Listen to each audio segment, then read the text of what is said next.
volta e agora para falar dos cuidados com a pele nesse tempo mais quente. A gente sabe que o excesso de exposição ao sol pode trazer algumas manchas, algumas alterações na pele. Quem traz as orientações para a gente, aqui com a gente, é a doutora médica dermatologista, doutora Luísa Fernandes. Por gentileza, muito bom dia, bem-vinda ao L1. Obrigada pela gentileza em estar aqui com a gente nessa sexta-feira. Queria que começasse falando sobre o uso do protetor solar.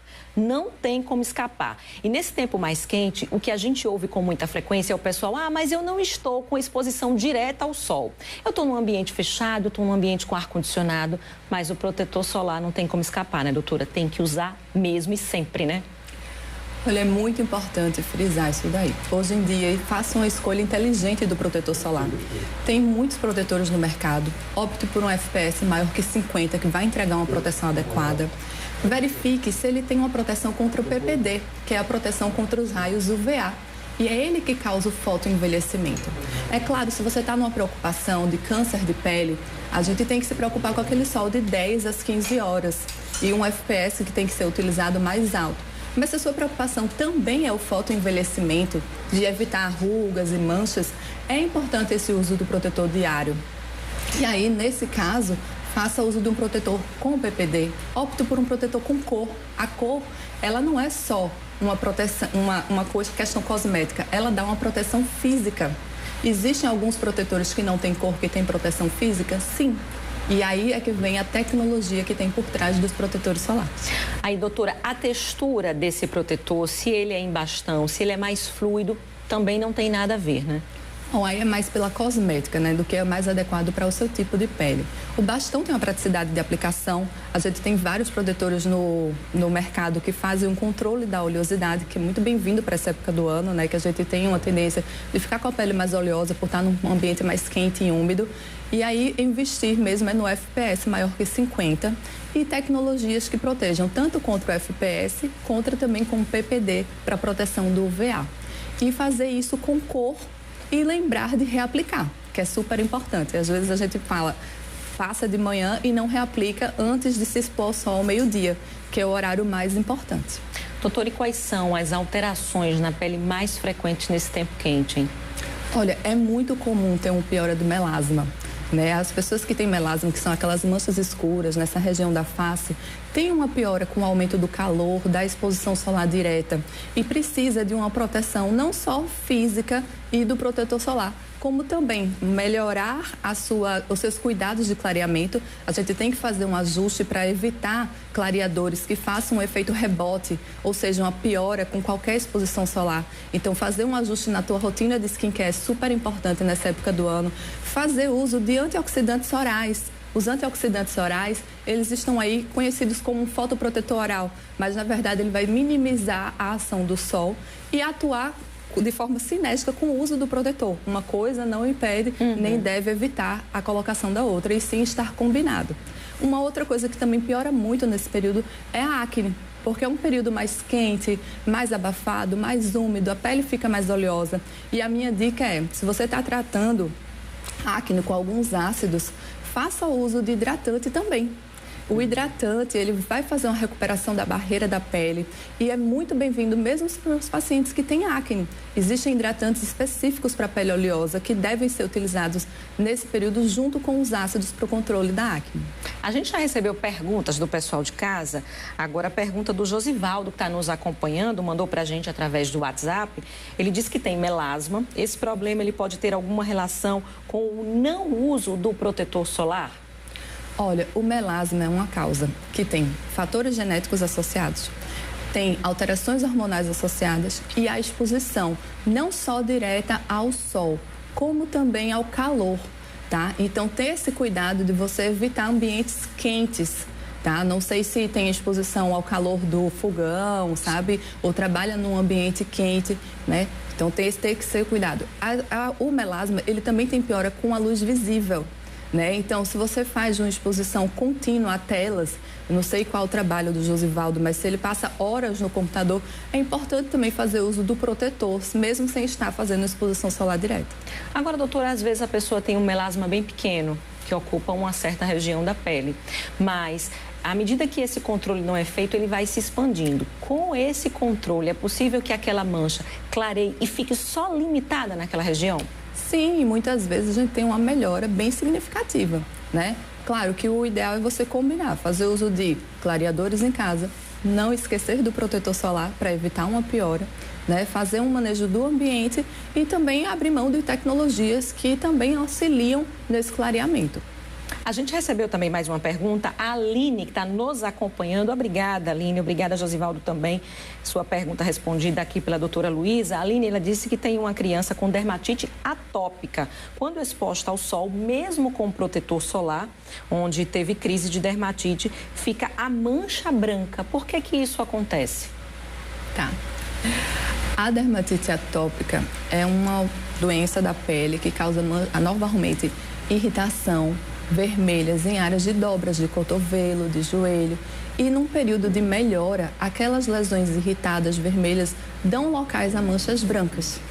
Isso está dentro do processo de um paciente atópico. É como se a pele ficasse manchada naquela região onde teve a crise, né? Exatamente. Tem alguns pacientes até confundem isso com pano branco. Não é pano branco. É que o paciente atópico, ele faz essas manchas brancas em áreas mais secas e merece hidratação.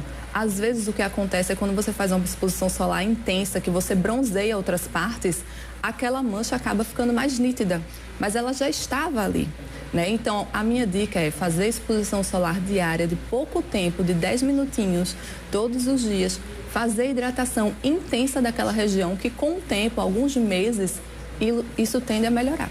Doutora Luísa, que dicas a gente pode deixar para o Fábio, que também mandou aqui para a gente a sua pergunta? Ele diz que faz entrega de moto por Maceió e ele tem uma exposição média de 4 horas direto no sol. Ele gostaria de dicas de como ele pode se proteger para a pele não sofrer tanto durante esse período de trabalho, 4 horas em exposição direta ao sol. Pergunta do Fábio. Fábio, em primeiro lugar, procure proteção física mesmo, luva, blusa UV, sabe? Até mesmo gola para proteger pescoço, é uma região que às vezes a gente esquece e que leva a uma grande exposição, tá? Além da proteção física, faça uso do protetor solar, invista num protetor que tem um FPS alto e um PPD elevado, porque essa combinação faz com que você nem venha a ter câncer de pele, nem venha a fotoenvelhecer. E não esqueça de reaplicar. Porque 4 horas você tem que estar reaplicando pelo menos uma vez aí no meio, para daqui 2, 3 horas fazer uma reaplicação. Chegou para a gente também a pergunta da Rosângela, que está nos acompanhando lá de Arapiraca. Coisa boa, viu, Rosângela? Sua interação aqui com a gente no AL1. Ela quer saber se tem protetor solar para o couro cabeludo. Olha, não tem um design específico para couro cabeludo, mas você pode estar fazendo uso do bastão, por exemplo, que você consegue estar aplicando nessa região, né? Ou fazer uso de protetores que não tem aquele acabamento branco. Então, tem uns protetores mais fluidos hoje em dia que você consegue estar aplicando no couro cabeludo sem ter aquele acabamento branco. Doutor, e como é que fica a questão da higienização dessa pele, né? Porque a reaplicação do protetor solar se faz necessária. Uma pessoa que tem uma pele muito oleosa, a tendência era querer higienizar aquela área, né? Como é que deve ser feita essa limpeza? Quantas vezes ao dia? Quais os produtos ideais para uma pele mais seca, uma pele mais oleosa? Perfeita pergunta. Não esqueça, ao final do dia, de fazer a limpeza para retirar todas as impurezas, para retirar o excesso do protetor que você reaplicou ali várias vezes, né? A maquiagem, a limpeza, ela pode estar sendo feita com a solução micelar. Existem soluções micelares para uma ação mais hidratante, outras clareadoras, outras com o controle de oleosidade. Faça uso de um sabonete adequado para a sua pele. Se você tem uma pele mais seca, um sabonete hidratante. Se você tem uma pele oleosa, fazer esse controle de oleosidade com o uso do sabonete também é uma excelente ideia. E, além disso, cuidado para não ficar lavando muitas vezes e retirando muito esse sebo, que acaba provocando um efeito rebote de produção de sebo exacerbado. Entendeu? As pessoas, doutora, também têm a ideia de que, usando produtos infantis, produtos voltados para bebê, são menos agressivos para a pele. Isso vale, doutora? Ou muitas vezes você está cometendo um engano, já que aquele produto não seria planejado para a sua pele? Olha, na questão de sabonete, você utilizar um sabonete infantil é um sabonete que vai ter uma ação mais hidratante. Se a sua pele é uma pele sensível, uma pele seca, é bem-vindo, tá? Mas se você tem uma pele oleosa que precisa de uma tecnologia adicional para um controle da oleosidade, já acho que deveria investir num sabonete específico. O shampoo infantil é um grande erro, tá? Porque o shampoo infantil, ele tem características diferentes do que o seu couro cabeludo precisa, um pH diferente, e acaba dando um acabamento muito ruim para o seu cabelo. Chegou para a gente também a pergunta da Gabi Costa, nos acompanhando também. Ela quer saber se aquele protetor que ela está usando, como é que ela sabe que realmente está protegendo a pele dela, que é ideal para a pele dela, como é que ela pode ficar atenta ao resultado que aquele protetor solar está entregando? Primeiro, faça uso da quantidade adequada, né? Uma colher de chá para uma região de palma da mão.